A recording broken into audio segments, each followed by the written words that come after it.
सुंदरकांड का प्रारंभ होता है जब जामवंत जी हनुमान जी को जो भूली हुई शक्तियां थी उनका एहसास कराते हैं, अनुभव कराते हैं। सीखने वाली बात यह कि हम सभी के अंदर कुछ छिपे हुए गुण हैं जिन्हें हम पहचान लें तो जीवन बदल सकते हैं।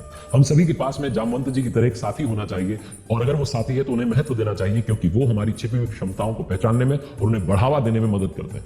अब आगे बढ़ते हैं। सुंदरकांड में मैनाक पर्वत की बात आती है। श्री हनुमान जी को लंका की यात्रा के दौरान विश्राम करने में मदद करता है, लेकिन प्रभु श्री हनुमान जी विनम्रता से जो है मदद की घोषणा कर देते हैं। जल निधि रघुपति दूत विचारी तय मैनाक कोई श्रमहारी।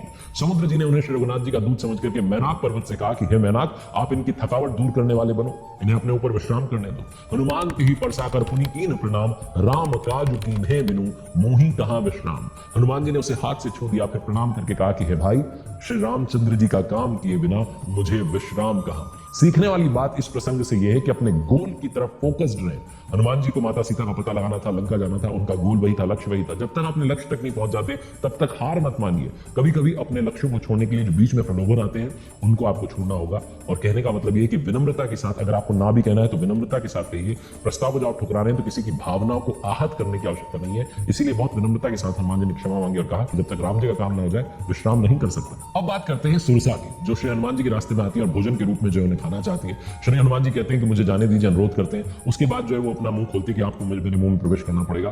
तो मुंह बढ़ाती चली जाती है, हनुमान जी आकार बढ़ाते चले जाते हैं, फिर एकदम से लघु रूप करते हैं, मुंह में प्रवेश करते हैं, जल्दी से बाहर आ जाते हैं। सिर्फ भौतिक शक्ति, सिर्फ शारीरिक शक्ति हर समय काम नहीं आती। कई बार बुद्धि की शक्ति का प्रयोग करना पड़ता है, बल और बुद्धि का संतुलन बनाना पड़ता है। यही इस प्रसंग से सीखने को मिलता है। जब आवश्यकता पड़े तभी आप शक्तियों का इस्तेमाल करें, और याद रखें कि अपने शब्दों का सम्मान कीजिए, उन शब्दों के प्रति जो है वफादार बने रहिए।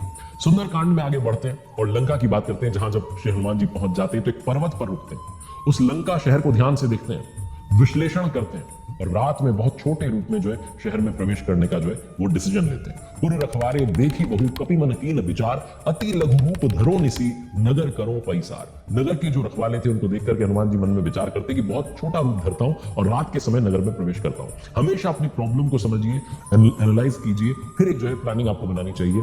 यह प्रसंग जो है हमें सिखाता है। लंकिनी की बात करता हूं जो श्री हनुमान जी को छोटे रूप में भी देख लेती है, उन्हें शहर में जाने से रोकती है। तो हनुमान जी उसे एक मुट्ठी से मारते हैं और फिर शहर में चले जाते हैं। मसक समान रूप कपि धरी, लंका ही चले सुमिरी नरहरी, नाम लंकिनी एक लिसी चली, सो कह चले सी मोहि निंदरी। हनुमान जी मच्छर के समान छोटा सा रूप धारण करते हैं और नर रूप से लीला करने वाले भगवान श्री रामचंद्र जी का स्मरण करके लंका को चलते हैं। लेकिन लंका के द्वार पर वो लंकिनी नाम की राक्षसी जो थी वो रहती थी, और उसने कहा कि मेरा निरादर कर, यानी कि मुझसे बिना पूछे कहां जा रहे हो। जाने ही नहीं मरमू सठ मोरा, मोर आहार जहां लगी चोरा, मुठी का एक महाकपि हनी, रुधिर बमत धरनी धनवनी।